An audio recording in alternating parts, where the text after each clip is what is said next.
बस पढ़ाया जा रहा है, चैप्टर पढ़ाया जा रहा है, आप भी आगे कोचिंग में उसको चैप्टर पढ़ा रहे हो, सिलेबस याद करा रहे हो, तो प्रॉब्लम तो उसकी बनी है ना कि उसको रीडिंग नहीं आ रहा। करके देखिए, आपके घर में बच्चा ना अपने बच्चे के साथ ही करके देखिए, तारीफ करिए उसकी, एक बार तारीफ करिए, बच्चे के अंदर चेंजेस ना आए ना तो फिर बताइएगा पूजा मैम आप ऐसा नहीं बताती, आप सही नहीं बोलती है। कमेंट सेक्शन में जरूर बोलिएगा एक बार, तो मुझे पता चले। और उसके अंदर इतना पेशेंस होना चाहिए कि कितनी भी बड़ी बात हो जाए उसके अंदर सहानुभूति कूट कूट के भरी होनी चाहिए, वो बिल्कुल टस से मस नहीं होना चाहिए, उसके अंदर वही मुस्कान, वही बात करने का तरीका चेंज नहीं होना चाहिए।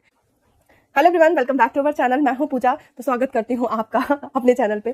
तो आपको मैं बताऊं, जो बच्चे कभी मेरे पास ट्यूशन पढ़ने आ जाते हैं ना, कभी मेरे पास से नहीं जाते। जब तक कि मैं उनको पढ़ाती हूं जिस क्लास तक, तब तक वो नहीं जाते। उसका रीजन क्या है मैं आज आपको बताऊंगी, और बहुत सारी चीजें मैं आपको ऐसे टिप्स के रूप में देना चाहती हूँ कि आपके पास ना बच्चों की लाइन लग जाएगी, आपको लगेगा अरे वाह ये तो बिल्कुल मैजिक हो गया। तो मैजिक कैसे होगा वो आप टिप्स सुनने के बाद ही जान पाएंगे। तो सबसे पहली बात, जो पहला टिप्स है ये है कि कभी भी पेरेंट्स का भरोसा आप मत तोड़िए। जब बच्चा आता है तो उसके पहले पेरेंट्स आते हैं आपसे बात करने, या साथ में ही आते हैं कि हमारे बच्चे को ट्यूशन पढ़ाना है, तो आप उनसे हर चीज पूछिए कि बच्चे को प्रॉब्लम किस चीज में आ रही है, सबसे ज्यादा उसको कहां प्रॉब्लम है। बच्चे को रीडिंग नहीं आती, राइटिंग नहीं आती, क्या नहीं आता, क्या चाहता है पेरेंट्स। पहले तो आप ये देखिए कि पेरेंट्स चाहते क्या है आपसे। जब उन्होंने आपको हर चीज बता दी कि हमारे बच्चे को ये चीज नहीं आती, आपके दिमाग में वो चीज बैठ जानी चाहिए। यदि आपके पास ज्यादा बच्चे हैं तो मैं तो कहूंगी कि आप उस बच्चे का नाम लिखिए एक डायरी में, और वहां पे नोट डाउन करिए कि इस बच्चे को ये प्रॉब्लम है, सबसे पहले तो मुझे इन प्रॉब्लम्स को सॉर्ट आउट करना है। क्योंकि एक बात जानिए आप कि बच्चा स्कूल में पढ़ता है, उसको स्कूल में भी टीचर पढ़ा रहे हैं, ठीक है, आप उसको घर में भी वही चीज पढ़ा रहे हो, तो उसकी वो प्रॉब्लम सॉर्ट आउट नहीं हो पाएगी ना जो उसकी प्रॉब्लम बनी हुई है।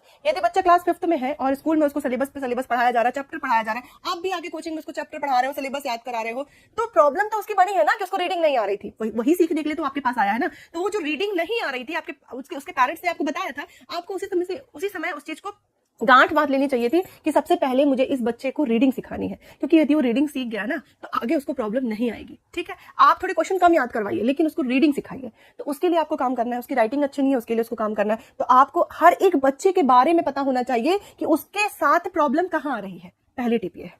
और उसको शॉर्ट आउट भी करना है, ऐसा नहीं पता कर लिया बस छोड़ दिया, नहीं, उसको शॉर्ट आउट भी करना है। यदि आपने उसको शॉर्ट आउट कर दिया तो धीरे धीरे आप देखोगे कि वो बच्चा अपने आप सही होता जाएगा, और आपको बहुत सारे एफर्ट लगाने की जरूरत फिर बाद में कम पड़ेगी। ठीक है, ये पहला पॉइंट है, इसको बिल्कुल गांठ बांध लीजिए कि आपको ये काम करना है।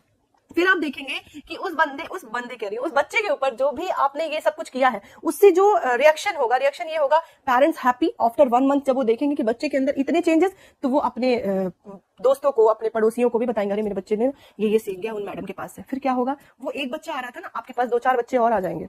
ठीक है, तो एक चीज तो ये हो गई। फिर सेकंड पॉइंट ये है कि आपके पास जब बच्चा आ रहा है ना, तो स्कूल में तो उसको खूब पढ़ाया जा रहा है। बहुत सारे पेरेंट्स ये कहते हैं कि आप ना मैम इसको ऑल सब्जेक्ट पढ़ाइए, सब चीजें पढ़ानी है। तो ये पॉसिबल है क्या कि 1.5 घंटे में आप उसको सारे सब्जेक्ट पढ़ा सकते हो? नहीं है ना पॉसिबल। तो पढ़ाना कैसे, यहाँ पे आपको स्मार्ट वर्क करना है। स्मार्ट वर्क कैसे करना है, आपको चैप्टर एक्सप्लेन करने की जरूरत नहीं है क्योंकि स्कूल में प्रॉपर चैप्टर्स पढ़ाए जाते हैं। ठीक है, आपको क्या करना है, कुछ टॉपिक्स एक्सप्लेन करने हैं। वो कैसे, आपने बच्चे को बोल दिया बेटा आप इस चैप्टर को पढ़ के आइएगा, और वो टॉपिक हमसे पूछेगा जो आपको नहीं आता है। मुझे पता है 101% कि बच्चा कभी आपसे नहीं पूछेगा। ठीक है, तो आपको क्या करना है, बच्चे ने नहीं पूछा और आप उसको छोड़ दोगे, ऐसा करना है क्या? नहीं, आपसे बच्चे ने नहीं पूछा, आप उससे क्वेश्चन करिए कि बेटा अच्छा ये बताओ फोटोसिंथेसिस क्या होता है, अच्छा ये बताओ ऑक्सीजन में क्या क्या होती है, प्रोसेस बताओ। उसको थोड़ा सा अरे मैम ने मुझसे पूछ लिया, नहीं बन रहा है, फिर वो कुछ नहीं बोलेगा। अब वहीं पे आपको चीजों को एक्सप्लेन कर देना है, समझा देना है। ठीक है, और साथ में आपको एक काम और करना है, पर डे आपको 10 मिनट रीडिंग करवानी है। ठीक है, तो ये आपका वो पॉइंट हो गया कि किस तरीके से बच्चों को हम, सेकंड टिप यही रहेगी कि आपको बच्चों को किस तरीके से पढ़ाने को स्टार्ट करना है, किस तरीके से करना है। तो रीडिंग वाला सेक्शन आप ऐसे करा सकते हो, हर दिन आप चैप्टर दे दो, बच्चा पढ़ के नहीं आएगा तो उसको आप कुछ ऐसा बोलो, आप उसमें अंडरलाइन करके आओ जो वर्ड आपसे पढ़ते नहीं बन रहा, कुछ मीनिंग सर्च करके आओ, इस बहाने वो कुछ करके आएगा। और साथ ही साथ इसी टिप में इंक्लूडेड है, बच्चे को आप प्यार तो दोगे ही, साथ में पनिशमेंट के लिए भी डरवाओ। जरूरी नहीं है कि बच्चा प्यार से पढ़ लेगा, नहीं, उसके लिए थोड़ा पनिशमेंट जरूरी है। लेकिन पनिशमेंट ऐसे नहीं देना है कि आपको पर डे देना है, पनिशमेंट भी ऐसी होनी चाहिए, आपने एक दिन पनिशमेंट दी तो 4 दिन आपको प्यार से उसको संभालना है, फिर 5वें दिन फिर आपने उसको थोड़ा सा पनिश किया तो आपको फिर अगले 4-5 दिन फिर से उसको प्यार से पढ़ाना है। ठीक है, बच्चा आपसे रुष्ट नहीं होना चाहिए, दुखी नहीं होना चाहिए, अरे मैम तो बहुत परेशान करती है, क्योंकि कहीं ना कहीं बच्चा यदि आपके पास आ रहा है ना, तो बच्चा भी घर में जाके बोल रहा है नहीं मैम तो बहुत अच्छा करती है, बहुत अच्छा पढ़ाती है। ठीक है, तो ये सेकंड टिप हो गई। थर्ड टिप मैं आपको बताऊं, कभी भी ना बच्चों को आप अलग अलग नहीं बैठाइए। कोई कहते हैं ना कि मेरे बच्चों को अलग पढ़ाइए, मेरे बच्चों को अलग पढ़ाइए, नहीं, बच्चा ग्रुप में जो सीखता है ना वो अलग नहीं सीखता। यदि वो अलग सीख ही लेता तो आप घर में इसको अकेले क्यों नहीं पढ़ाते?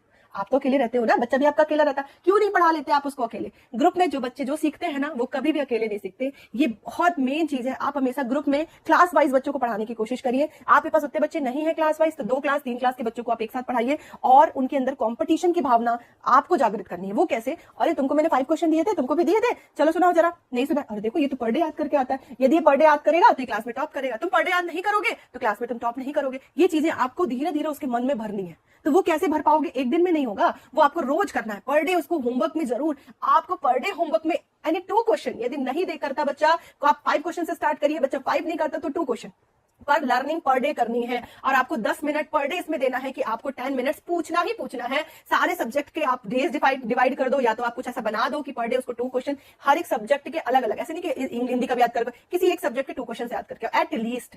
और यदि बच्चा बहुत अच्छा है तो आप 1 चैप्टर दे सकते हो, 5, वो आप बच्चे के अकॉर्डिंग दोगे। ठीक है, तो 3rd पॉइंट तो ये हो गया।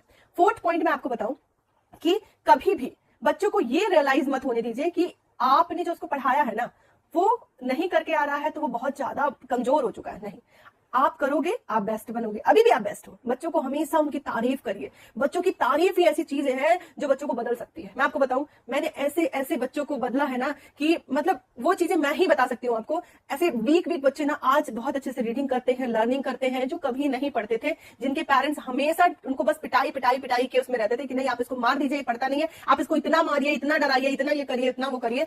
ऐसे बच्चों को मैंने लिखना सिखाया है। वो लिखते नहीं थे प्रॉपर, कभी भी राइटिंग उनकी अच्छी नहीं आती थी, लेकिन मैंने उनकी तारीफ कर करके मैंने उनकी राइटिंग को इंक्रीज किया है, लिखावट को बहुत अच्छा किया है। तो ये कहां पे आएगा? आप बच्चों की तारीफ करिए। आप ही देखिए, यदि थोड़ी देर के लिए मैं ही हूं, एक एग्जांपल ले रही हूं, यदि मैंने खाना बनाया और पहले दिन ही हस्बैंड ने बोले अरे यार तुमने तो अच्छा नहीं बनाया, तो मन थोड़ा दुखी हो जाएगा। लेकिन अरे यार तुमने रोटी तो बहुत अच्छी बनाई है, बस थोड़ी सी एक कमी है, उसको तुम सही कर लो तो बहुत अच्छी हो जाएगी, बाकी तुम खाना बहुत अच्छा बनाती हो। तो यहाँ बोले अरे हाँ यार एक ही तो कमी है, उसको मैं पूरा कर लेती हूँ तो चलो बहुत अच्छा हो जाएगा। ये मैं छोटा सा एग्जांपल ले रही हूँ। बस ऐसा ही आपको बच्चों के साथ करना है। अच्छा यार तुम तो बहुत अच्छा पढ़ते हो, तुम तो बहुत अच्छा पढ़ते हो बेटा, अभी काम करो, तुम राइटिंग अच्छी कर लो, बस इतना काम तुमको करना है और उसके लिए मैं जो कहती हूँ वो तुमको करना है। फिर आप देखिए बच्चे के अंदर क्या चेंजेस आ रहे हैं। ये मैं अपना अनुभव शेयर कर रही हूँ आपके साथ। ऐसा नहीं है, मैं 11 साल से कंटिन्यू पढ़ा रही हूँ और मेरा जो अनुभव है मैं आपको शेयर कर रही हूँ कि आपको इस तरीके से करना चाहिए। बच्चे के अंदर चेंजेस नहीं आए ना तो मैं प्रूफ दे देती हूँ कि आएंगे ही आएंगे। एक बार करके देखिए, आपके घर में बच्चा है ना, अपने बच्चे के साथ ही करके देखिए, तारीफ करिए उसकी, एक बार तारीफ करिए। बच्चे के अंदर चेंजेस ना आए ना तो फिर बताइएगा पूजा मैम आप ऐसा नहीं बताती, आप सही नहीं बोलती है। कमेंट सेक्शन में जरूर बोलिएगा एक बार, तो मुझे पता चलेगा। तो चलिए नेक्स्ट 5th पॉइंट की तरफ चलते हूँ। 5th और लास्ट पॉइंट है आपका कि जब कभी भी कोई पेरेंट्स आपके पास कंप्लेन लेके आते हैं तो आपको क्या करना है, क्योंकि वहीं पे बच्चों का आना जाना डिपेंड करता है। यदि पेरेंट्स कंप्लेन लेके आए और आपका रिएक्शन क्या होगा, क्या रिएक्शन होगा? मैम आपने ये नहीं कराया, नहीं तो मेरा बच्चा ऐसा कर जाता, तब आप क्या करोगे?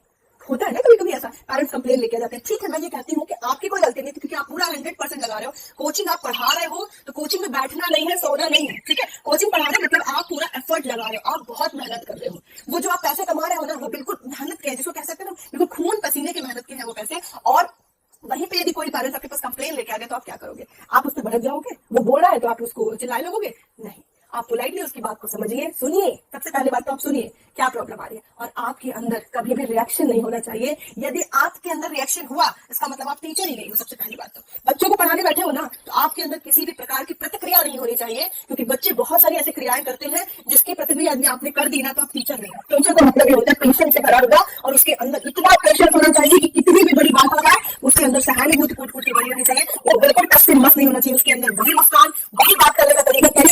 तो 5 पूरे 5 पॉइंट आप लोगों ने बहुत ध्यान से सुने होंगे। तो इन्हीं 5 पॉइंट को ध्यान में रखते हुए आपको अपना बेस्ट देना है। आप जितना बेस्ट देंगे ना, उसी बेस्ट पे डिपेंड होता है बच्चों का आपकी क्लासेस में आना। आपकी क्लासेस में बच्चे क्यों आएंगे? जब आप बेस्ट दोगे। और ये सारी चीज़ें यदि आपने फॉलो की है तो बच्चे ही बच्चों को लेके आते हैं। कोई आपको अलग से प्रचार करने की, कोई बोर्ड लगाने की जरूरत नहीं होती है। यदि बच्चे का परफॉर्मेंस अच्छा हुआ तो उसके आसपास के लोग जरूर पूछते हैं आप कहाँ जाते हैं। और बच्चे यदि क्लास में अच्छा परफॉर्म करते हैं तो दूसरे बच्चे देख के जरूर तुम कौन सी क्लासेस में जाते हो, वो जरूर आपके पास वहाँ से क्वेरी करते हुए आते हैं। और ऐसे ही ऐसे बच्चे, कई सारे बच्चे आपके पास आ जाएंगे और आपको पता भी नहीं चलेगा कि कब ये भीड़ 2 से 4 और कब 4 से 10 और कब 10 से 20 और 20 से 50 होगी। मैंने एक वीडियो में और यही लाइन बोली थी। तो एक एक महिला का मैसेज आया वीडियो के कमेंट सेक्शन में कि मैम आप इतनी इजीली तरीके से बोल देते हो, ये इतना इजी नहीं होता है बच्चों का, इतने सारे बच्चों का आ जाना। तो मैं भी कहती हूँ इजी नहीं होता, उसके लिए आपको मेहनत करनी पड़ेगी। मेहनत तो मैंने बताया है वीडियो में कि आपको मेहनत तो पूरी ही करनी पड़ेगी, क्योंकि आप ट्यूशन पढ़ा रहे हो, किसी को ज्ञान दे रहे हो, ज्ञान इतने आसानी से नहीं दिया जाता, तो उसके लिए मेहनत तो करनी पड़ेगी। तो मेहनत आप करिए, एक दिन में ये सारे काम नहीं होंगे, इसके लिए वक्त लगेगा। और एक दिन देखिए आप ये सारी चीज़ों को फॉलो करिए, मैंने की है, मैं अपने एक्सपीरियंस ही आपके साथ शेयर कर रही हूँ। और यदि आपको ऐसा कुछ लगता है कि नहीं मैं वीडियोज़ में ऐसा बोल रही हूँ, ऐसा मुझे नहीं बोलना चाहिए, तो आप कमेंट सेक्शन में ज़रूर बताइए। और भी आप मुझे सजेशन दे सकते हो कि मैं अपनी क्लासेस के लिए क्या कर सकती हूँ, क्योंकि मैं भी क्लासेस चला रही हूँ और मैं चलाऊंगी। उन क्लासेस को मैं कहीं और बहुत ऊंचाइयों तक लेके जाना चाहती हूँ, क्योंकि कहीं ना कहीं अब ये मेरा पैशन बन चुका है। मुझे कोचिंग क्लासेस का जो पैशन, जो शौक चढ़ा है, जो एक जुनून चढ़ा है, उससे मैं बहुत ऊपर तक उसको लेके जाना चाहती हूँ। तो आप लोग भी मुझे कमेंट सेक्शन में सजेशन दे सकते हैं। और यदि आपको मेरे कोई भी आपको मेरे एक्सपीरियंस का कोई भी आपको लाभ उठाना है तो ज़रूर बताइएगा। मैं आपको सारी चीज़ें शेयर करूंगी कि किस तरीके से मैं क्या क्या करती हूँ अपनी क्लासेस में। थैंक यू फॉर वॉचिंग, मिलेंगे नेक्स्ट वीडियो में और धन्यवाद।